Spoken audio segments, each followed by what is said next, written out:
After a game like Vancouver, 4 goals, how good does it feel to break out as a team, in particular with 6 goals?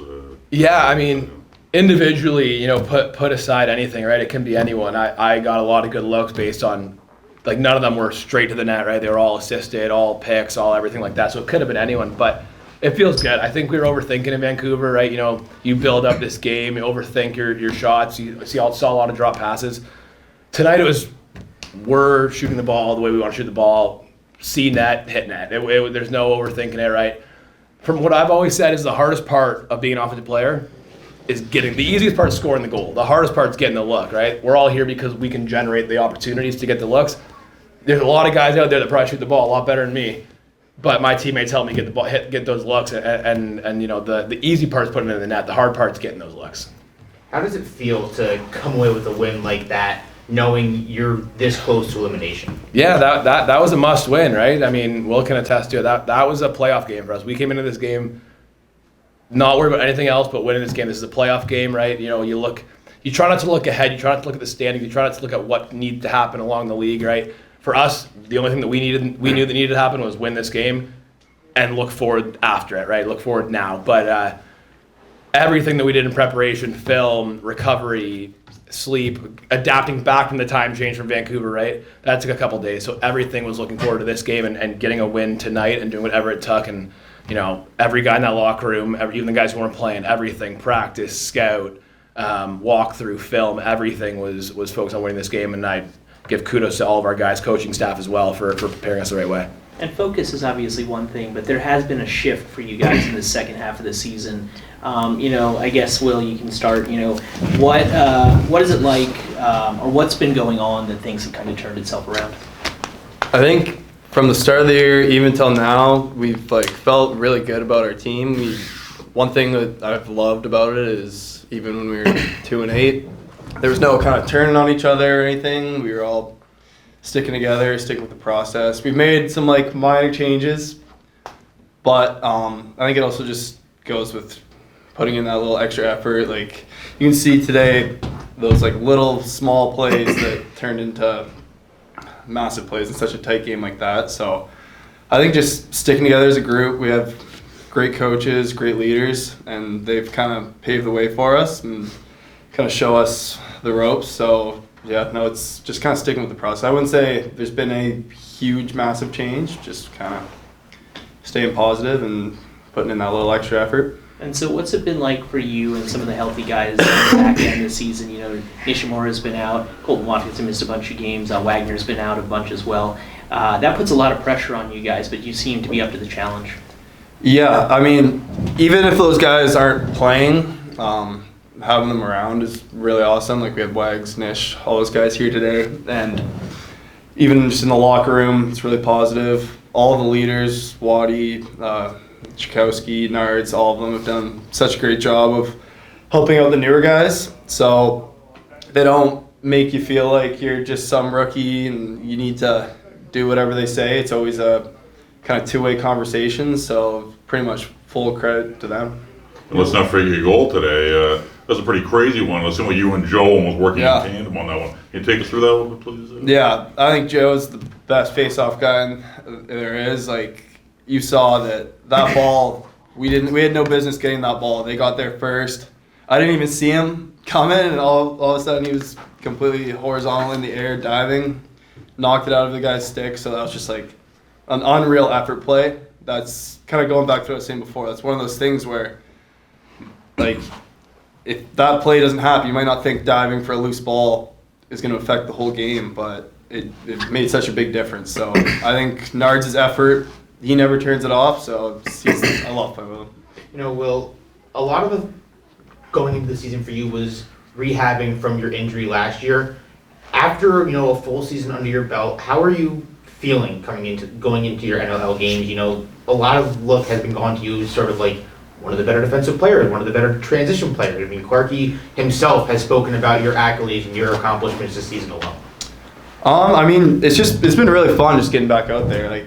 Before I got hurt, I never missed any games or anything like that. So it gave me a greater appreciation for being out there playing with 25 of my best friends. So I've loved every second of it. And I just want the season to go as far as it can keep going. It's nice to hear those nice words from people, but just trying to win as many lacrosse games as possible. So you guys are some of the younger guys on the team, and this team is generally incredibly young. This coming weekend, and I know you guys don't like to look too far ahead, but next weekend is kind of the biggest game of your season. I guess, Tye, how do you guys approach that big game? Yeah, you asked earlier, right, about things that have changed throughout the year.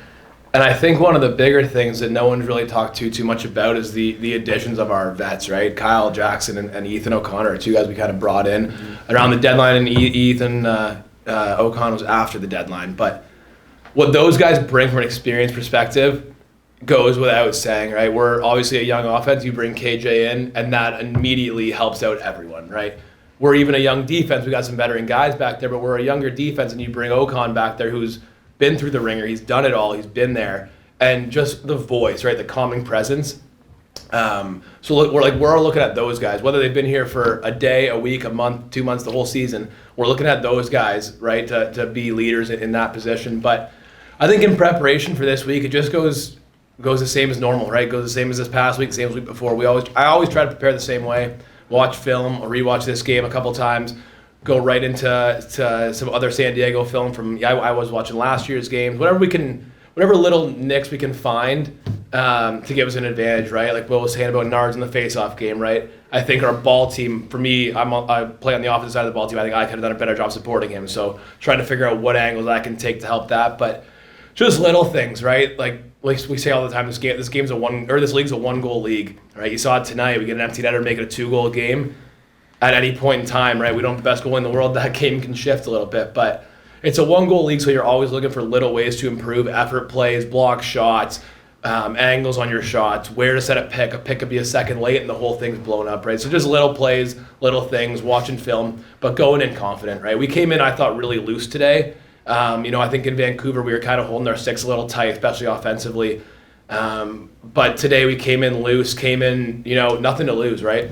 We were, 6-10 coming into this game. Came in with nothing to lose, right? We knew all we had to do was win, and we've been in this position before, this group, and I'm really proud of our guys. Regardless of what happens next week, is it sort of an accomplishment that you're even in this situation in the playoff picture, given where you were, 2-8 in last place and everything? Yeah, right. It's a tough question because obviously you want to win every game, right? You lose 3 games in overtime to start the year. You blow 2 or 3 leads that you want back, and obviously the beginning of the year with 2-8, that's not where you want to be. I'm so proud of our guys. We talk a lot about resiliency and bouncing back and staying composed, and I think our guys have done that so well over the last couple weeks. Obviously, we've made changes here and there, brought some new additions, and like I talked about, but to some extent, it's an accomplishment to show that we can, we're never out of the fight.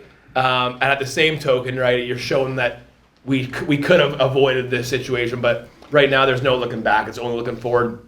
So I'm super proud of our guys, right? The accomplishment is that we could have folded our hats in and said, you know what, this is a write-off, and we didn't. Our coaching staff wouldn't let us, our captains wouldn't let us, and our players didn't, and we kind of bounced back. We've won, I don't know what our record over the last month's been, but not saying it's been perfect, anything but perfect, but we're finding a way to keep ourselves in the fight and make every game matter. I don't know what we need to happen around the league, but going into next week, all we need to win, and that's our focus.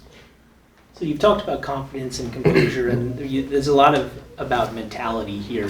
Look at what you guys did last season. Look what you guys are doing now to put yourself in this position. Who deserves the credit? You mentioned the leaders, the coaching staff, and the captains, but who would you guys point out and say they're the ones keeping us grounded? It's hard to single anyone out, right? If you single one guy out, they're going to say it's another guy, and they're going to say it's another guy. I think that's the whole part of it. That's why it's so tight-knit is, you look at Waddy, our captain, right? I think it starts with him, it starts with our coaching staff, and they relay the messages, right? They kind of run us through what needs to happen, right? And then you look at Ethan and Nick as our assistant captains, and they're going to tell you it's the guys, kind of doing their thing, right? And then you look at Joe Nardella, right, who, in my opinion, one of the best leaders I've ever played with. He plays as hard as possible. One of the only guys in the league that is the best at his position offense, or at his position as a faceoff guy, and as a defender, right? And then you look at guys from a playing perspective, right? Dougie, the best in the world at what he does. So it's hard to point out particular guys, but if I were to give any credit, Doug Jamieson, I think he's the best player on the planet. and B, our leadership and coaching staff for, keeping everyone on the same task and keep everyone focused, right? We're a young group of guys. It's pretty easy for us to kind of get out of control, and I couldn't imagine how tough their job is, knowing some of the characters in our locker room. Yeah. And I think we kind of take that for granted, right? Will and I being young guys, and we kind of take for granted, how hard they work to keep us in line and how, long of a leash they give us to kind of do our thing. But yeah, I would look directly at our leadership and coaching staff and Doug. You raised your sticks to the crowd, maybe the last time, we don't know the season. What would you say about the fans and the way you maybe saw fan support seem to build as the season went along here, either player? I think, I'll go first here. I think it's been fantastic. I mean, Adam, you post the numbers every once in a while, all right? I see them I don't know them exactly off by heart, but I know they've been pretty good, and I give a lot of credit to our staff, right? People don't just find out about FireWolf games or lacrosse games, right? Our sport, we're trying to grow it.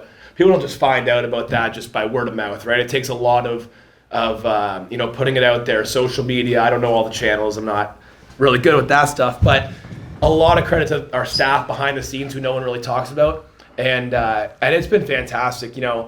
Not saying the game goes differently without a fan base, but it makes it a hard place to play when you have that morale. And numbers is one thing, but attention is the other thing, right? And the energy is another thing, and the atmosphere is another thing, right? You see Dougie make that save at the end, and you can hear you kind of think the wind out of their sails, right? You see a late goal by Tchaikovsky on a breakaway, and you can hear the excitement in the crowd. And I think that's a big part of it too. I think numbers is one thing, but the engagement and focus from the crowd, and you can hear it is another whole thing. Yeah, I mean, Tye covered a lot of that. Staff's doing an amazing job. We're trying to do our best to play some entertaining games.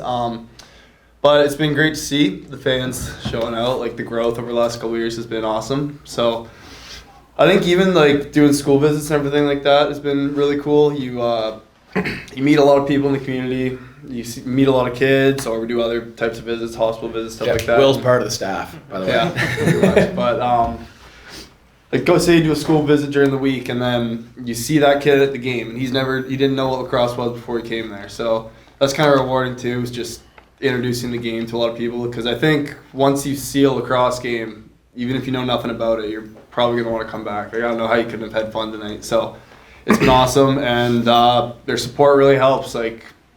Whether the other team's on a run or we're on a run, after a big save by Doug or a goal from our offense, it's the louder they get, the better it is. So it's been really cool to see. Do you think that if the season, unfortunately for you guys, does end this next weekend, that you're going to have a summer job at Chick-fil-A?